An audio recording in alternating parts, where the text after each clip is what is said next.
პრაქტიკას და გეტყვით იმასაც, რომ არაფერი აქ გაურკვეველი და დაუცლებელი არ არის, თუ კი სხვებმა უკვე ჩააბარეს ამდაგვარი გამოწვევები თქვენ ჩააბარებთ, პირველი რაც უნდა მოიხსნათ, ეს გახლავთ უმწეობისა და შერცხვენის გრძნობა გამოცდაზე შესვლისწინ, წინააღმდეგ შემთხვევაში უკვე გაგვიჭირდება ემოციასთანაც ბრძოლა და ტესტთანაც გამკლავება. გიზიარებთ ახლა მე თქვენ სატრენინგო მასალას, ეს მასალა აუცილებლად დაიტვირთება ასევე Facebook-ზე, ჩემს გვერდზე და შეგეძლებათ ჩამოტვირთვა, რათა თქვენთვის სასურველი ინფორმაცია კიდევ უფრო მეტად დეტალიზებულად, დოკუმენტურად გაიაროთ. დავიწყოთ პირველ რიგში ანალიტიკური წერით, რომელიც აუცილებელია პირველი მეოთხე კლასის კომბინირებულისათვის და ასევე პირველი მეექვსე კლასში ქართულის, მათემატიკის ან ბუნებისმეტყველების კომპეტენციის დასადასტურებლად. როგორც ვიცით, გასულ წელს ჩვენ ზუსტად ანალიტიკურ წერაში 1000-ზე მეტი მასწავლებელი ჩაგვეჭრა, როგორც ამბობენ ხოლმე, მე არ მიყვარს სიტყვა ჩაჭრა, თქმა, უბრალოდ მოხდა ისეთნაირად, რომ მოგეხსენებათ აკადემიურ უნარებს, რომელსაც ვაბარებთ დაწყებითი კლასის მასწავლებლობის მსურველები. არის შიდა ბარიერი. ეს შიდა ბარიერი გამოცდებისა და შეფასების ეროვნული ცენტრის ვებგვერდზე მითითებულია ასე: აკადემიურ ნაწილში უნდა მიიღოს აპლიკანტმა 6 და მეტი ქულა. ანუ ჩვენ უნდა დავიწყოთ ათვლა 7 ქულიდან, წინააღმდეგ შემთხვევაში ჩვენი ნაშრომი გინდა არ გინდათ ასე მოხდებათ, ყველა დანარჩენ ტესტებზე რომ გქონდეთ სრული პასუხები და ძალიან მაღალი ჯამური ქულაც იყოს, ამ შემთხვევაში მაინც ნულდება ჩვენი ნაშრომი და მინდა გთხოვოთ, რომ ანალიტიკურ წერასთან მიმართებით იყოთ განსაკუთრებით ყურადღებით. რა თქმა უნდა, შემდეგ წამოვა ისეთი საკითხები, რომელიც მე-12-საც შეეხება ოღონდ ქართული ენისა და ლიტერატურის მიმართულებით, მაგრამ ჯერჯერობით ანალიტიკურ წერასი გავამახვილებ თქვენს ყურადღებას.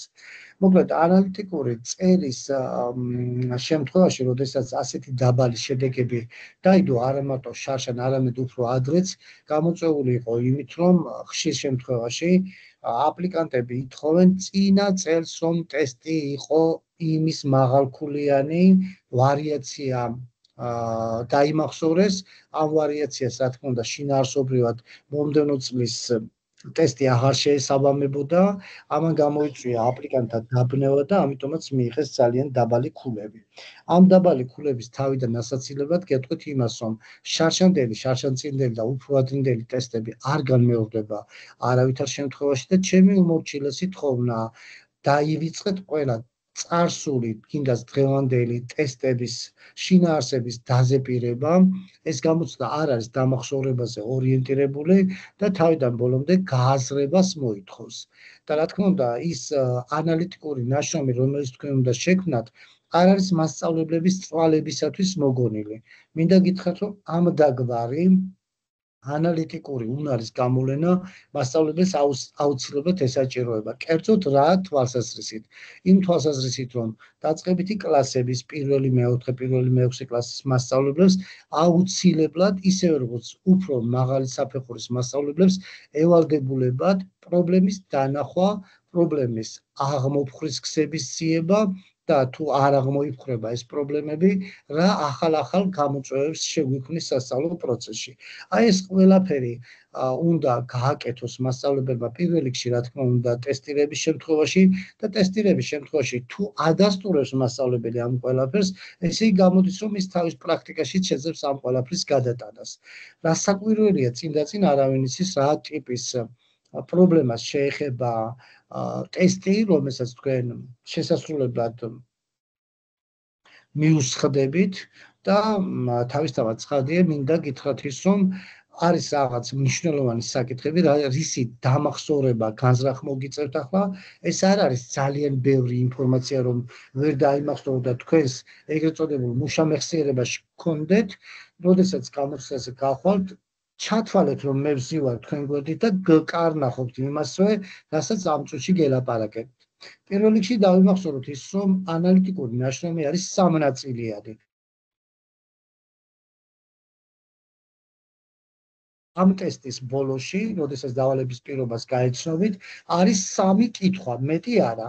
სამივე კითხვას თითო აბზაცზე უნდა გავცეთ პასუხი და ამიტომაც თუ კი ვიტყვით იმას, რომ შესავალი, ძირითადი ნაწილი და დასკვნითი ნაწილი, ანუ ბოლო ნაწილი, რომელიც უნდა შევასრულოთ ჩვენ, აუცილებლად მოითხოვს იმას, რომ დავალების პირობის ბოლოზე მოცემული სამი შეკითხვა უნდა იყოს პასუხგაცემული.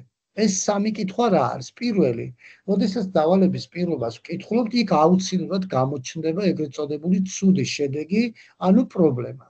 საგანმანათლებლო სისტემაში პრობლემებს რა გამოვლენს? ეს არის თქვათ მოსწავლეთა დაბალი აკადემიური მაჩვენებლები, ან დისციპლინის დარღვევა, ან მასწავლებლის მიერ კლასის მართვის პრობლემა, ან შესაძლოა ეს იყოს დაგვიანებული რეაგირება პროცესებზე, ან შეიძლება იყოს შეფასების პრობლემა და ასე შემდეგ.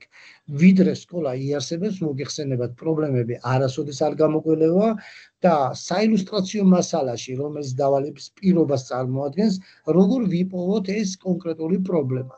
რა თქმა უნდა, პრობლემის პოვნა არ არის ძალიან მარტივი, მაგრამ არ შეუძლებელია.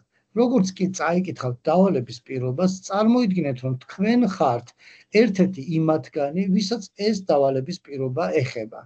როგორც კი ამას გაითავისებთ და ჩათვლით, რომ აქ რაღაც ცუდი შედეგია განზოგადებულად, ეს უკვე პრობლემა გახლავთ. ჩვენ განვიხილავთ ქვემოთკენ ერთ ძალიან მარტივ მაგალითს და მარტივადვე მიხვდებით თქვენ იმას, თუ რა ტიპის გზებით შეიძლება ამოვიცნოთ კონკრეტულ შემთხვევაში ცუდი შედეგი, ანუ პრობლემა. რაც შეეხება მეორე ნაწილში ვწერთ უკვე იმას, თუ როგორ შეიძლება დავინახოთ ამ ცუდი შედეგის გამომწვევი მიზეზები. არც ერთი შედეგი, მათ შორის რა თქმა უნდა, არც ცუდი შედეგი, ანუ პრობლემა, მიზეზების გარეშე არ შეიძლება იყოს წარმოჩინებული. და როდესაც მიზეზ-შედეგობრივობას დავინახავთ, ამის შემდეგ უკვე ვფიქრობთ იმაზე, რით შეიძლება ჩვენ ეს ყველაფერი მოვაგვაროთ. რადგანაც მინდა გითხრათ, რომ ქვემოთკენ მოცემული დავალების პირობა, აი ამას რომ წაგიკითხავთ, გეტყვით კიდევაც მე, რომ როგორ უნდა დავიწყოთ და როგორ დავასრულოთ ჩვენი მუშაობა. როგორც ვთქვით, არის სამნაწილიანი. პირველი ნაწილი უკიდურესად შევკუმშული ინფორმაციით უნდა დავწეროთ, არ არის საჭირო ღლარჭრილი და გრძელი წინადადება ამისათვის, შეიძლება ერთი ან რამდენიმე მარტივი წინადადებით ჩამოყალიბდეს. მე გირჩევთ, რომ ნებისმიერ შემთხვევაში, როდესაც გამოცდისთვის წერთ ტესტებს, წეროთ მარტივი კონსტრუქციის წინადადებებით.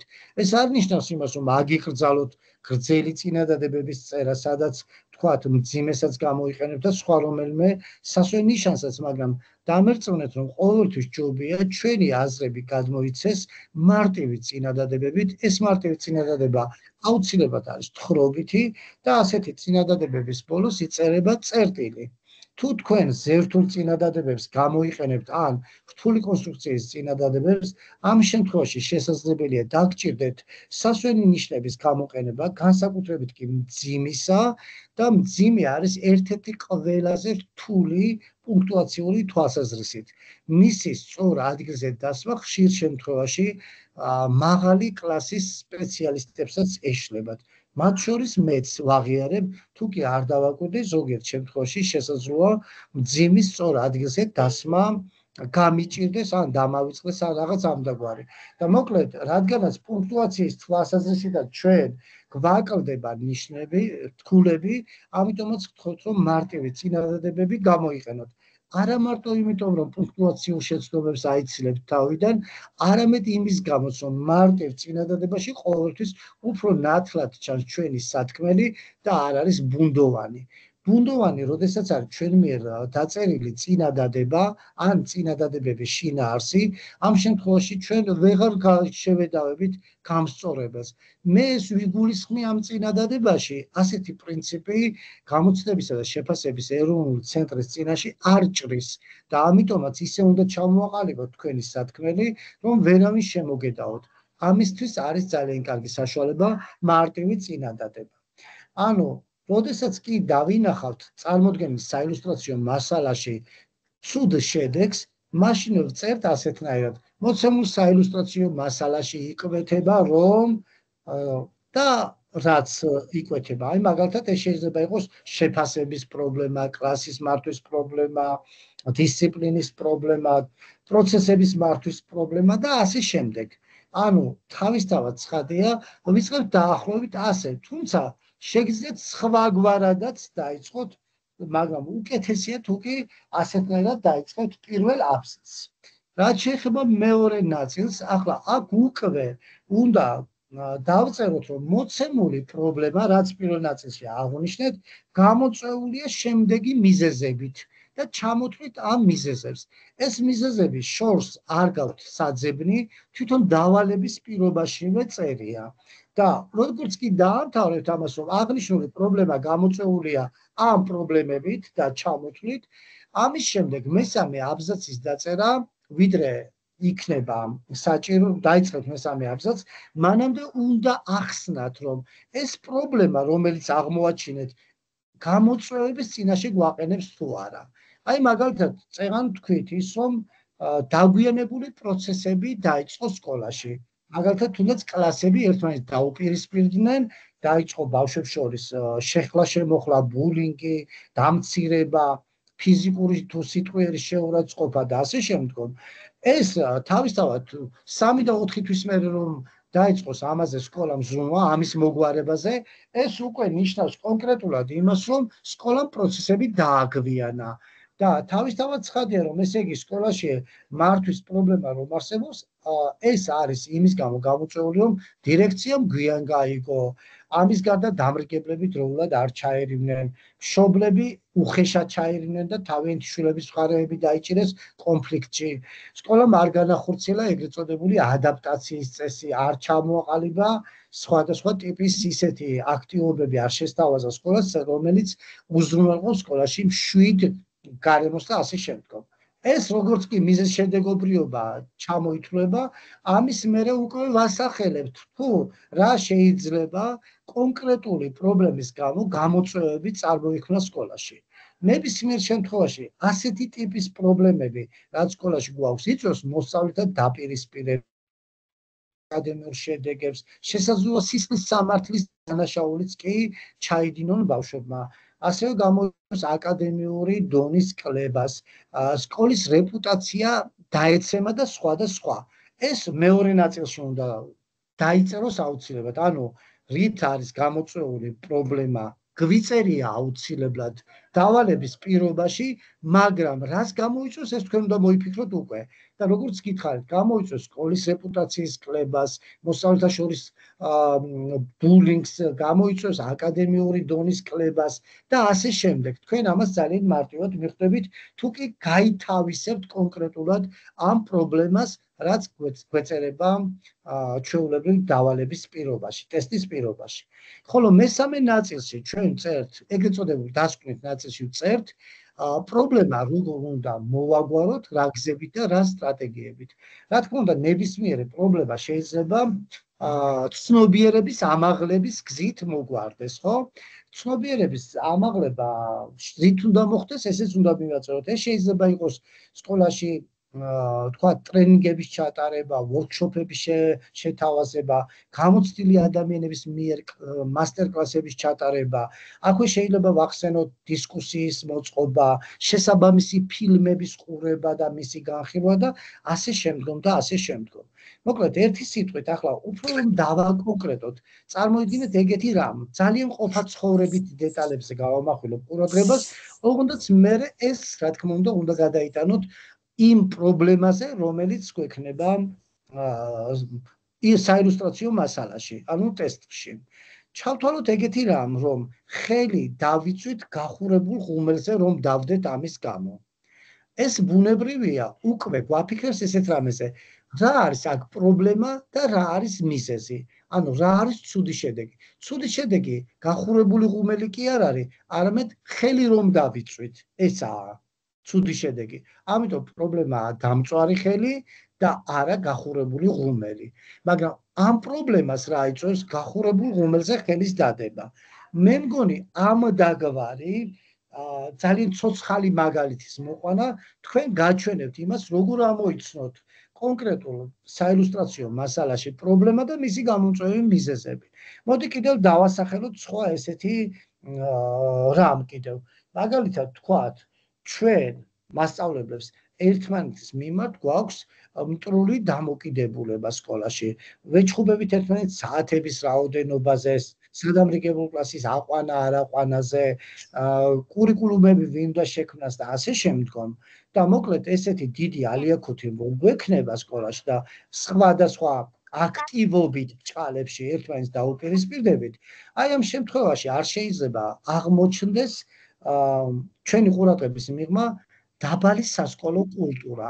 ანუ ცუდი შედეგი არის დაბალი სასკოლო კულტურა, რაც გამოწვეულია საათების გადანაწილებით გამოწვეული უკმაყოფილებით, ასევე სადამრიგებლოების გადანაწილებით, ასევე ვთქვათ, შიდა სასკოლო დოკუმენტაციის ზედმეტაკების ჩართულობით და ასე შემდგომ. და ბოლოს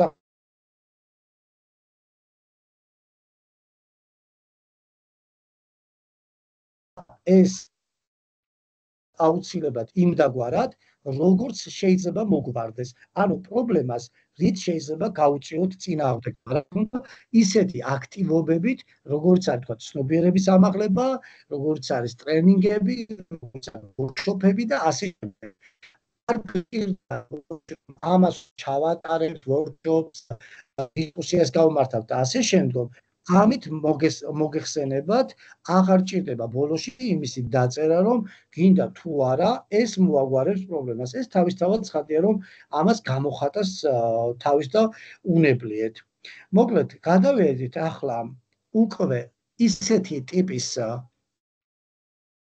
შეცდომების განხილვაზე, რომელიც ზოგადად თქვენ აპლიკანტებმა არ უნდა დაუშვათ გამოცდაზე შესვლის წინ. პირველი, ეს გახლავთ ეგრეთ წოდებული ტესტის შექმნის უნწეობა და უნწეობის განცდა. ზოგიერთ შემთხვევაში შედიან გამოცდაზე ისე, რომ უკვე ხელი აქვთ ჩაქნეული და ფიქრობენ, რომ ეს ძალიან რთულია, მე რამდენჯერმე მოსინჯე ბედი, მაგრამ ვერ ჩავაბარე, ხო? და ახლაც უნწეობის განცდა თუ დაგეუფლებათ, იცოდეთ, რომ ჩვენ ძალიან გაგვიჭირდება კონკრეტულ შემთხვევაში უკვე წარმატების მიღწევა. არავითარ შემთხვევაში არ უნდა დაუშვათ ის, რომ თქვენ უნწეობის განცდა გქონდეთ.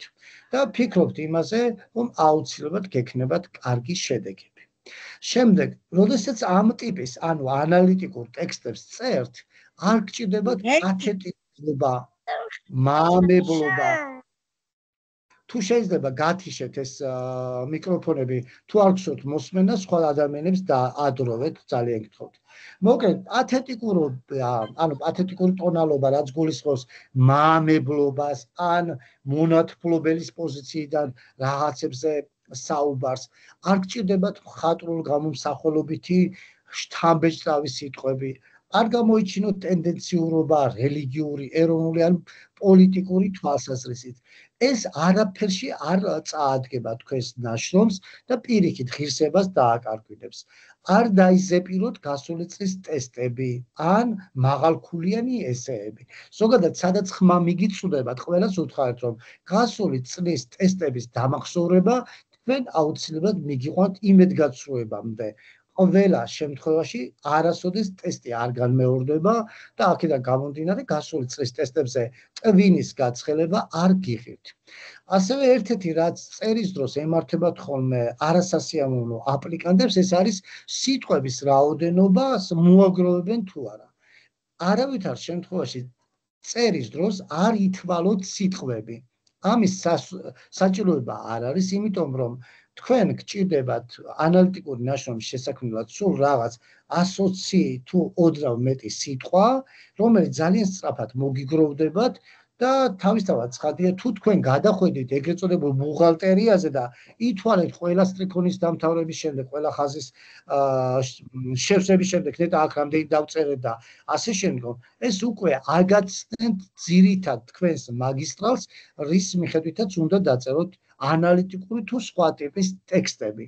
ამიტომაც სიტყვების რაოდენობაზე შიში არ გქონდეთ, როგორც კი დაამთავრებთ შავი ვერსიის დაწერას, მერე დადექით და დათვალეთ ეგ სიტყვები და თუ რამდენიმე სიტყვა დაგაკლდებათ, ძალიან მარტივად შეავსებთ ამ სიტყვებს. განკერძოებული სიტყვები და გამოთქმები გამოიყენეთ, როგორც არის მაშასადამე, ბუნებრივია, რა თქმა უნდა და ასე შემდგომ. და ძალიან სწრაფად შეაგროვებთ ამ სიტყვების რაოდენობას. და რაც შეეხება კიდევ სხვა თვლას, ეს შეეხება ტესტს გავეცი პასუხი და ნეტავ ეს რამდენ ქულას მომიტანს. ბუნებრივია თქვენი საქმე არ არის ტესტებში ქულების რაოდენობის თვლა. ამას თვითონ ნაეკი შეასრულებს, გამსწორებლები როგორც კი გაასწორებენ თქვენს ნაშრომებს, ქულები დაიწერება და ამ ქულებს ნაეკი შეაჯამებს. თქვენ არ დაიწყოთ ქულების თვლა, იმიტომ რომ ამ შემთხვევაში შეიძლება იყოს ძალიან ტენდენციურები, შესაძლოა დადებითად დაწერილი ტესტი ჩათვალოთ უცებ უარყოფითად და სწორი პასუხი ჩაანაცვლოთ არასწორით. სტატისტიკა გვეუბნება ასეთ რამეს, რომ დაახლოებით შეცვლილი პასუხების, ანუ ტესტში რომ ერთი პასუხი ჰქონდათ შემოხაზული და მერე მიუბრუნდით 9 საათის მერე და შეცვალეთ, თადად არსებული ტესტებში პასუხების შეცვლის დროს არის ის შემთხვევა, როდესაც უკვე ხდება ისეთნაირად, რომ სწორი პასუხები იცვლება არასწორი და ეს მაჩვენებელი დაახლოებით 70%-მდე ადის.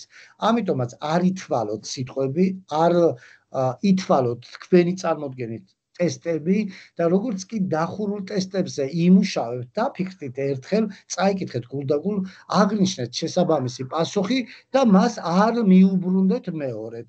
თორემ შესაძლოა ჩავარდეთ ეჭვებში და ამ მეჭვიანობის გამო სწორი პასუხი შეცვალოთ პირიქით არასწორით. ასევე წერის დროს უნდა გამოიყენოთ დასაბუთების ენა. ანუ თქვენ უნდა დაარწმუნოთ მკითხველი, გამსწორებელი, რომ წერთ ძალიან სწორად.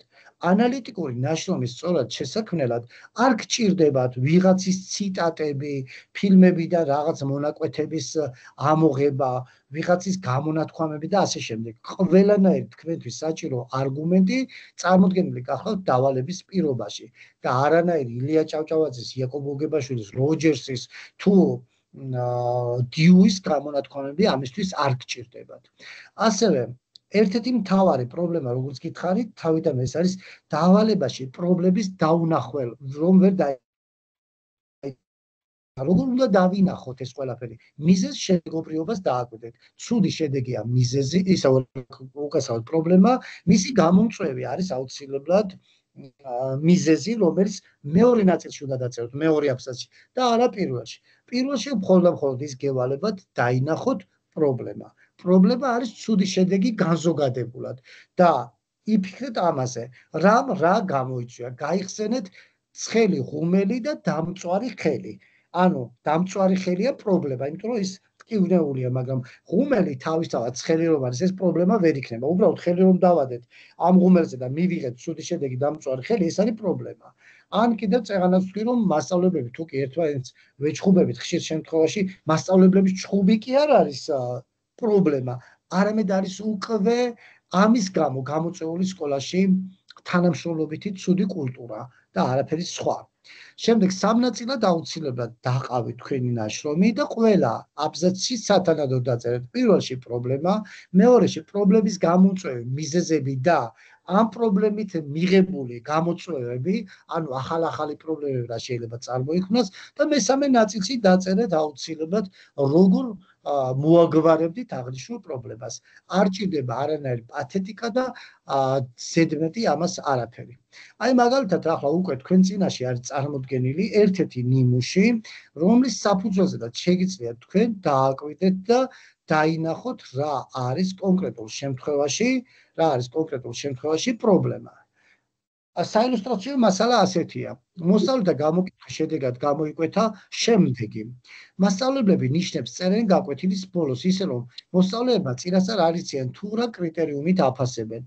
ასევე ხშირად მოსწავლეები ფასდებიან ან ერთი აქტივობის მიხედვით, ან კიდევ რამდენიმე აქტივობის შეფასებათა საშუალო არითმეტიკულით. ყოფილა შემთხვევები, როცა მოსწავლეებისთვის ნიშნები დაუწერიათ შედარებით. რადგან ვიღაც გაკვეთილზე პასიურია, ვიღაც აქტიურია და მეტი ქულით შეფასდა. დადასტურდა რამდენიმე ფაქტი, რომ მოსწავლის ნიშანი მოუმატეს ან დააკლეს ყოფაქცევის გამო. აქ არის სამი შეკითხვა. რა პრობლემა იკვეთება საილუსტრაციო მასალაში, რა გამოწვევების წინაშე გვაყენეს ეს პრობლემა სწავლასწავლების პროცესში, რა შეიძლება დავსახოთ პრობლემის გადაჭრის გზად, განაზოგადეთ სათქმელი. აი ეს არის სულ და დავინახავთ ალბათ იმას, ზოგმა შეიძლება იფიქროს, რომ აი ბავშვებს კრიტერიუმების გარეშე აფასებენ, ზოგმა შეიძლება თქვას, რომ ერთი აქტივობით აფასებს, ვიღაც იტყვის, რომ რამდენიმე აქტივობით. შეიძლება ვიღაცამ თქვას, რომ პასიურობა მოსწავლის ან მასწავლებლის გავკვეთილზე პრობლემა. არა, ჩემო კარგებო, ხედავთ, რომ ეს ყველაფერი, რაც კი აქ არის ჩამოთვლილი, სინამდვილეში არის მიზეზები, რის გამოც სკოლაში არის გამსაზღვრელი შეფასების პრობლემა. ანუ მასწავლებლები გამსაზღვრელ შეფასებას ვერ წერენ ობიექტურად. ეს არის პრობლემა, მაგრამ რა იწვევს ამას? კრიტერიუმების უქონლობა, ერთი აქტივობის მიხედვით შეფასება, მყისიერად აქტივობის დასრულების შემდეგ კი არა ბავშვს შეფასება, არამედ გაკვეთილის ბოლოს. ზოგს თურმე ყოფაქცევის გამო აკლებენ, ან უმატებენ ნიშანს და ან კიდევ პასიურობის თუ აქტიურობის გამო. ეს არის უკვე მიზეზები. რა გამოწვევის წინაშე დაგვაყენებს, წეღანაც გითხარით, ასეთი საქციელი თუ და არასწორი განსაზღვრელი შეფასება იქნება და ასეთი მიზეზშედეგობრივობა გვექნება, ეს გამოიწვევს სკოლაში სკოლის რეპუტაციის კლებას, რადგანაც იტყვენ, რომ ამ სკოლაში ნიშნის დაწერა არ იციან წესიერად და შეფასებას ვერ ახორციელებენ. გამოიწვევს მოსწავლეთა დემოტივირებას, გამოიწვევს აკადემიური უნარების და აკადემიური მდგომარეობის დაქვეითებას, მოსწავლეთა შორის ბულინგს და ასე შემდეგ. და ბოლოს რით უნდა მოვაგვაროთ? სკოლაში უნდა ავამაღლოთ ამ კუთხით ცნობიერება, როგორ უნდა დაიწეროს გამსაზღვრელი შეფასება, რით შეიძლება ეს აღმოვხრათ და ეს პრობლემა და ავამაღლოთ ცნობიერება. უნდა მოვიწიოთ ცნობილი სპეციალისტი, რომელიც ტრენინგს ჩაგვიტარებს, ან მასტერკლასს და ასე შემდეგ. უნდა გავეცნოთ შესაბამის ლიტერატურას გამსაზღვრელი შეფასების შესახებ, მოვაწყოთ დისკუსიები და ასე შემდეგ. მოკლედ, ასე მთავრდება ეს ანალიტიკური ნაშრომის შექმნა. და ზოგადად არ არის რთული ეს დასაწერი, მთავარია არ ავწდეთ იმას, რასაც გვეკითხებიან. თუ ჩვენ მომიჯნავე საკითხებზე, მომიჯნავე თემებზე დავიწყებთ ლაპარაკს და გამოვიყენებთ პათეტიკურ ტონალობას, ვიქნებით ტენდენციურები და ასე შემდგომ, ამ შემთხვევაში აუცილებლად ჩვენი შეფასება იქნება არასასურველი. კიდევ ერთი რასაც გეტყვით, ხშირია შემთხვევა, როდესაც ურჩევენ ხოლმე ვაი სპეციალისტები მსმენელებს, რომ აი დაიმახსოვრეთ კრიტერიუმები, რის მიხედვითაც შეგაფასებთ თქვენ თუ იქ კრიტერიუმებზე იფიქრეთ და არა ამ დავალების პირობაზე, რაც ახლა გაყვითლებულია, მაშინ თუ კი თქვენ იფიქრებთ აი კრიტერიუმზე, რომელიც გავამუქე ახლა, საში ერთი ქულა იწერება და რაში ორი, იცოდეთ ეს აუცილებლად დაგაბნევთ და მთავარი რაც გიქნება დასაწერი იმას აგაცილებთ. ამიტომაც ამ კრიტერიუმებს რომ მიყვეთ თქვენ, იცოდეთ აუცილებლად აგაცდენთ მაღალი ქულების მიღებას. ახლა თუ იმაზე იფიქრეთ, რომ ნეტა ახლა პუნქტუაცია შემეშალა თუ არა, მორფოლოგია და სინტაქსი, ანუ გრამატიკული და სხვა ტიპის შეცდომები დაუშვი თუ არა, ეს კიდევ უფრო მეტად დაგაბნევთ. ამიტომაც არ იფიქროთ იმაზე, როგორ შეგაფასებენ. თქვენ სამი კითხვა გაქვთ, ის სამი კითხვა რა პრობლემა იკვეთება, რამ გამოიწვია და რა ახალ გამოწვევების წინაშე დაგვაყენებს და როგორ უნდა აღმოვხრათ პრობლემა, მხოლოდ ამაზე იფიქრეთ და არა იმაზე, ვინ რამდენი ქულით შეგაფასებთ. ეს შეფასება თქვენგან დამოუკიდებლად არსებობს. რაც შეეხება ტექსტის გაგება, გააზრება ზოგადად, ეს არის იმდაგვარი ტიპის მოცემულობა, რასაც მე თქვენ წაგიკითხავთ ახლა, რაც გამოგადგებათ აბსოლუტურად თავიდან ბოლომდე ყველა მასწავლებელს. სამწუხარო რეალობა ის, რასაც ჩვენ გვეუბნებიან თითქმის ყოველწლიურად, რომ საქართველოში მოსწავლეთა გაგება, გააზრების პრობლემა გვაქვს ძალიან მაღალი პროცენტული მაჩვენებლებით, არ გეწყინოთ კოლეგებო და ეს გამოწვეულია სწავლების ხარვეზით. ზუსტად ჩვენ მასწავლებლები ხშირ შემთხვევაში მოსწავლეებთან ისეთი ტიპის სტრატეგიებს ვირჩევთ, რის გამოც მოსწავლეებს უჭირთ მერე წაკითხulis გააზრება, გაგება, გააზრება. და ეს კიდევ ერთხელ გეუბნებით, რომ არის ხშირ შემთხვევაში და უმეტეს შემთხვევაში სწავლების დაბალი ხარისხის გამო. ამიტომაც ახლა რასაც გეტყვით, მთელი თქვენი პრაქტიკის განმავლობაში გამოგადგებათ და არა მხოლოდ გამოცდისათვის. დავზენი იმასაც, რომ მხოლოდ გამოცდის ჩაბარებისათვის სწავლა არის ანტიპედაგოგიკა. გინდაც მოსწავლესთან იყოს ესა და გინდაც მასწავლებელთან.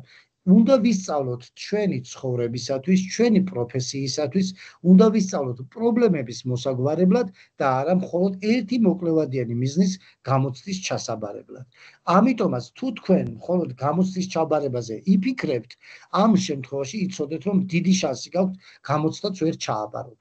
მაგრამ თუ იფიქრებთ, რომ ეს ყველაფერი მე პრაქტიკაში ჩემს მუშაობაში გამომადგება, ამ შემთხვევაში უდიდესი შანსია იმისა, რომ მიიღოთ მაღალი ქულები.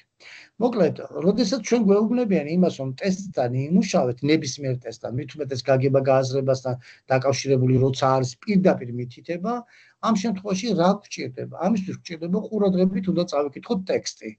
არავითარ შემთხვევაში არ იფიქროთ შარშანწინდელ და იმის წინანდელ ტესტებზე, კითხვებზე და ასე შემდეგ, წინააღმდეგ შემთხვევაში უკვე ახალ ტექსტს ვერ გავიაზრებთ, იმიტომ რომ შარშანდელი ტექსტი და წლევანდელი ერთმანეთისაგან განსხვავებული გახლავთ. იმისათვის რომ ჩვენ გავიაზროთ კარგად და შევასრულოთ ტესტები, საჭიროა ტექსტის აღქმა, ყურადღებით უნდა წავიკითხოთ და დავიმახსოვროთ საკვანძო მნიშვნელობის მინიშნებები ტექსტში. ეს საკვანძო მინიშნებები მეხსიერებაში უნდა შევინარჩუნოთ იმდენხან სანამ ტესტზე ვმუშაოთ. თუ კი თქვენ წაკითხული არ დაგამახსოვრდათ, ვერ აღიქვით და ყურადღება არ გამოიჩინეთ, არ დაიწყოთ ისე ტესტებზე პასუხების გაცემა. არსებობს აზროვნების 4 ფორმა, მაგრამ ამ 4 ფორმიდან ჩვენ ზრდასრულებს გვჭირდება მხოლოდ 2. ეს არის ლოგიკური აზროვნება, ანუ მიზეზშედეგობრიობა და ასევე აბსტრაქტული აზროვნება. შესაძლოა მიზეზშედეგობრიობაზე მეტად წარმოდგენით, ანუ აბსტრაქტული აზროვნებით მივაღწიოთ განსაკუთრებულ შედეგს. თუ ჩვენ გვეტყვიან იმას დავალების პირობაში ისეთი რამე ეწერება, რაც ჩვენს პრაქტიკასთან დაკავშირებულია, მაგალითად ნიშნებს წერენ ჩვენ სკოლაში, მაგალითად კრიტერიუმების გარეშე, ყოფაქცევის გამო და ასე შემდგომ. ეს უკვე თქვენ გეცოდინებათ და ლოგიკური აზროვნებით, მიზეზშედეგობრიობით კიდევაც დაწერთ ყველაფერს კარგად. მაგრამ თუ თქვენ სკოლაში ამდაგვარი რამ არ ხდება, თქვენ უკვე უნდა წარმოიდგინოთ აბსტრაქტულად, რომ უკვე ეს ყველაფერი კი არ ხდება ჩემს ყოფა ცხოვრებაში და ჩემს პრაქტიკაში, მაგრამ უნდა წარმოვიდგინო, რომ ასე შეიძლება ხდებოდეს და მე უკვე გიადვილდებათ ყოველგვარი ტესტის შესრულება. ძალიან მნიშვნელოვანია, რომ აზროვნებას აქვს, რომ გავითვალისწინოთ ის, რომ აზროვნებას აქვს 6 კომპონენტი, ანუ შემადგენელი ნაწილი, ეს გახლავთ ფლორიდის უნივერსიტეტის კვლევების საფუძველზე გახლავთ აქ წარმოდგენილი, არ გეგონოთ, რომ ეს როლანდ ხოჯანაშვილმა მოიგონა, მე არ ვარ პედაგოგიკის მეცნიერი, მე განათლების სპეციალისტი ვარ და ჩემზე ჭკვიანი ადამიანების კვლევებს, მიგნებებს ვიზიარებ და მე თქვენამდე მომაქვს და მოკლედ, როდესაც თქვენ გჭირდებათ უკვე გააზრება ტექსტისა, რა შეიძლება დავიწყოთ. პირველი ეს არის კლასიფიცირება. ანუ კლასიფიცირება არის დაყოფა რაღაც 2 კლასად. თვითონ სიტყვა კლასი ნიშნავს სანიმუშოს. აი მაგალითად ბიოლოგიის მასწავლებელი გაკვეთილზე როდესაც შედის და ბავშვებს ეუბნება, შეიტანა 2 ტოტი მცენარისა. ერთია წიწოვნები, წიწოვნისა, მეორეა ფართოფოთლოვნის, ხო? და უთხრას ბავშვებს, რომ აბა დადექით ახლა და თქვენ დადექით ეს 2 ტოტი რომ არის, მითხარით, ერთი როგორია და მეორე როგორია. ბავშვები იტყვიან, რომ ეს წიწვოვანი, ეს ფართოფოთლოვანია. წიწვოვნებს აქვს თქვათ ასეთი აღნაგობა წიწვებს, ფართოფოთლოვნებს ასეთი. თქვათ წიწვოვნებს არცვივა მთელი წლის განმავლობაში წიწვები და მარადმწვანეა. რა თქმა უნდა, გვაქვს ჩვენ წიწვები რომ ცვივა ესეთი წიწოვნებიც, მაგრამ უმეტესობა ასეთი გახდა და ფართოფოთლოვნებისა ყველა იტყვის, რომ ეს ისეთი მცენარეა, რომელსაც ფოთლების ცვივა შემოდგომაზე. თუმცა გვაქვს ისეთი ფართოფოთლოვნებიც, რომელიც მარადმწვანეა და არ ცვივა ეს ფოთლები. მოკლედ, ერთი სიტყვით, კლასიფიცირება ხდება 2 ან მეტი ნიშნით. ეს შეიძლება იყოს მცენარეებზე, პერსონაჟებზე, სასკოლო ცხოვრებაზე და ასე შემდგომ. მე ახლა ამ შემთხვევაში გელაპარაკებით არა კონკრეტულად ბავშვებს, რომ კლასიფიკაცია ვასწავლოთ მხოლოდ, არამედ ჩვენ უნდა ვიცოდეთ ეს, რომ გავმიჯნოთ 2 ან მეტი ნიშნით ერთმანეთისაგან რაღაც. იმიტომ რომ დაგვიკითხებიან იქ ისეთ რამეებს, რაც კლასიფიცირებას მოითხოვს. ტესტში აუცილებლად იქნება ასეთი რამე. ასევე გახლავთ კატეგორიზაცია. ეს გახლავთ მსგავსი მახასიათებლების მიხედვით რაღაცების დაჯგუფება. აი მაგალითად ქიმიის მასწავლებელმა ან ფიზიკის მასწავლებელმა შეიძლება იკითხოს რატომ არის მაგალითად სპილენძი, ვერცხლი, ოქრო, რკინა ერთ კატეგორიაში მოსაქცევი. იმიტომ რომ ბავშვი ამოიცნობს ესენი ყველა ლითონებია და თან მაგალითად ელექტრულ დენს ატარებს და ასე შემდეგ. ეგეთი დაჯგუფებაც, ანუ კატეგორიზაცია თქვენც მოგიწევთ თქვენი ტესტების შემთხვევაში.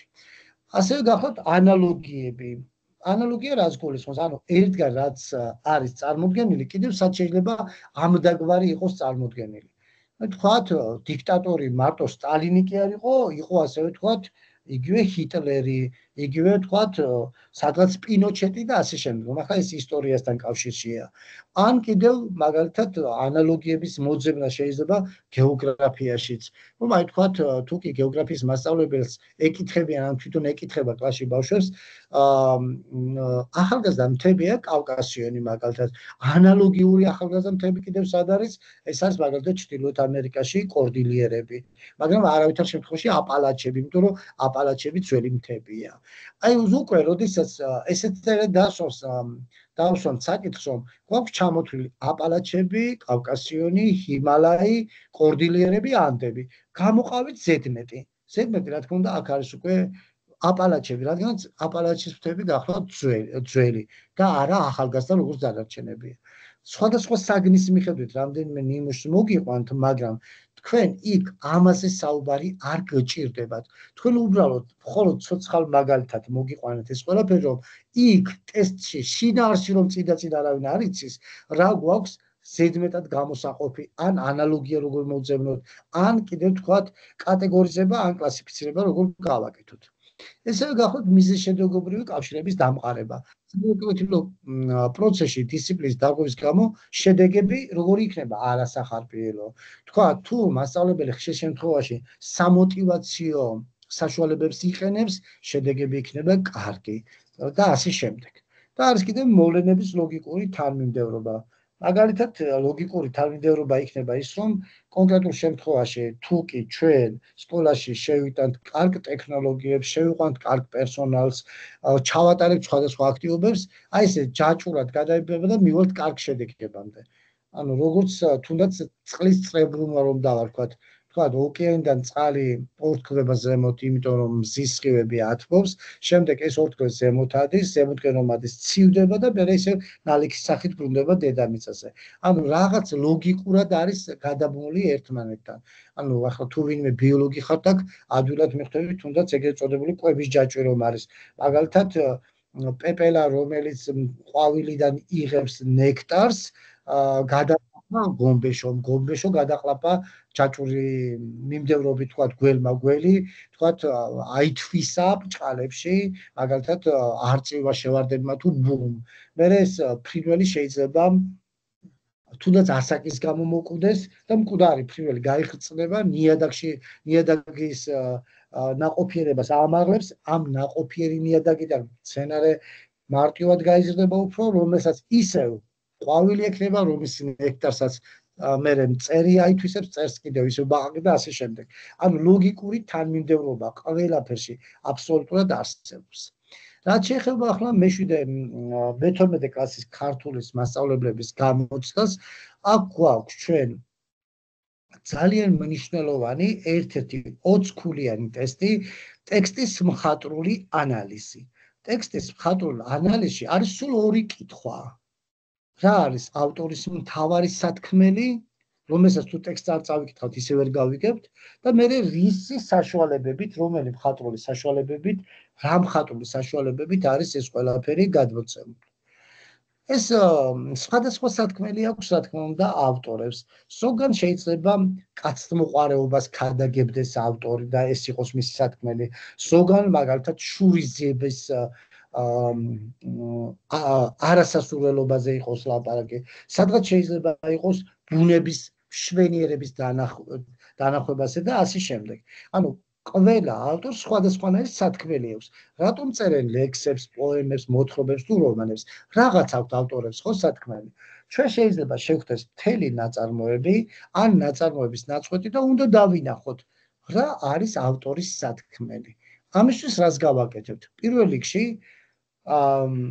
ქართულის მასწავლებლის როლიდან გამოვალთ და გავხდებით ცოტახნით ამ ნაწარმოების ავტორი და ჩაფიქრდებით. აი მე რომ ამ ნაწარმოების ავტორი ვიყო, ნეტავ რა იქნება ჩემი სათქმელი და მარტივად მიხვდებით მე რაცაა სათქმელი.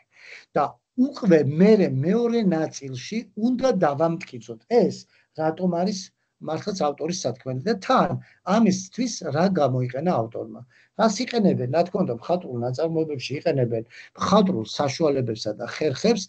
ეს მხატვრული საშუალებები და ხერხები აი ამ ცხრილში, რომელსაც მე ახლა მოვნიშნავ, არის ჩამოთვლილი. პირველ რიგში გახლავთ ტერმინები, ეს გახლავთ ეგრეთ წოდებული ნაიკის მიერ მოცემული ტერმინები, თვითონ საგამოცდო პროგრამაშია. მეორე რიგში არის ტერმინის განმარტება და არის ერთი ნიმუში მაინც მოვარნილი. ბოლოში არის ალტერნატიული ნიმუში, ესე მიწერია. ანუ, როდესაც ხედავთ, რომ აქ წერია ტროპი, მისი განმარტება და ნიმუში, ვთქვათ, კონკრეტულ შემთხვევაში, მისი მსგავსი იქნებ თქვენ მოიფიქროთ. თუ არა და ამ ტერმინებს და მათ განმარტებებს თავის თითო ნიმუში წაიკითხავთ და დამთავრდება მაგით. შემოგესწავლებათ, თუ კი არ ვიცით, მე-7 მე-12 კლასის გამოცდის ჩაბარების მსურველებმა მხატვრულ გამოსახულობით საშუალებების განმარტებას. არა მარტო იმისთვის, რომ 20 ქულიანი ტესტი უნდა დაიწეროს, არამედ მთელ თქვენ ცხოვრებაში, თქვენს პროფესიაში ეს დაგჭირდებათ. ასევე დაგჭირდებათ ეგრეთ წოდებული ერთქულიანი დახურული ტესტების შესავსებად და გამოგადგებათ ამისთვისაც, თუ კი ლიტერატურის თეორიიდან რაიმე შეგხვდებათ. ეს პირველ მე-6 კლასაც ეხება და მე-7 მე-12-საც და არა მარტო მე-7 მე-12-ს. ეს კონკრეტული ცხრილი, რომელიც შევსებულია, პირველი სვეტია მხოლოდ ჩემგან შევსებული. ანუ ჩავწერე მხოლოდ ტერმინები, რომლებიც უნდა იცოდეს ქართულის მასწავლებელმა. ხოლო განმარტებები და შესაბამისი მაგალითები არის ჩემი წარმატებული მოსწავლის მარიამ ჩაჩანიძისგან ჩაწერილი და ჩემი მიერ არის, რა თქმა უნდა, ექსპერტიზებული და შეფასებულია დადებითად. მოკლედ, აი ამ მასალაზე დაყრდნობით თქვენ შეძლებთ 20 ქულიანი ტესტის შექმნას და კიდევ ერთხელ გიმეორებ, სულ არის 2 შეკითხვა და ბუნებრივია, მხოლოდ 2 ნაწილით უნდა დაწეროთ. არ ჭირდება ამას 10 და 15 აბზაცი. სულ 2 აბზაცი. პირველი, დაწერთ რა არის ავტორის სათქმელი და დაწერთ, რომ მაგალითად, რადგანაც ეს ტექსტი, თქვათ, კონკრეტული, რომელიც წავიკითხეთ და დავინახეთ, ჩვენი თავი რომ გადავიყვანეთ ავტორის ამპლუაში და დავინახეთ მაგალითად, რა მიზნით არის დაწერილი. ვაჟა-ფშაველა მაგალითად ძირითადად წერდა კაცთმოყვარეობის, ბუნების დაცვის, ღირსეული წარსულის დაფასების და ასეთი თემატიკით.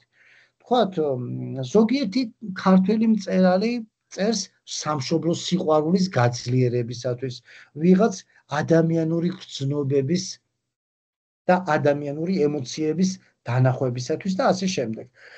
ბევრი ნაწარმოები იქმნებოდა იმისათვისაც, თუნდაც რომ ემოციების ზეგავლენა მოახდინოს ადამიანებზე, თქვათ, დაადარდიანოს, გაამხიარულოს, დააფიქროს კონკრეტულ საკითხზე, ბუნების დაცვაზე, კაცთმოყვარეობაზე, სამშობლოს სიყვარულზე, შენდობაზე და ასე შემდეგ და ასე შემდეგ.